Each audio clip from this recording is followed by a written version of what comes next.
माझे नाव कौशल, माझे नाव पार्थ. आम्ही श्री छत्रपती विद्यालय वाळूशी इथे शिकत आहोत. मी आता 8वी शिकत आहोत. आम्ही डिजिटल भारताविषयी बोलणार आहोत. डिजिटल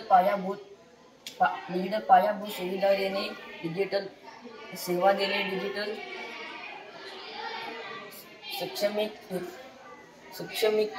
सक्षमीकरण करणे, डिजिटल अर्थव्यवस्थापन चालवणे देणे ही काही डिजिटल भारताची उद्दिष्ट आहेत.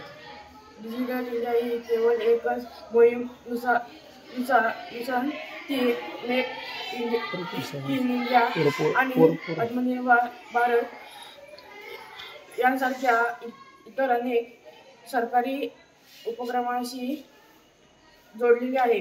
डिजिटल इंडिया हे भारताच्या तंत्रज्ञानाच्या युगात हे पुढे नेले आणि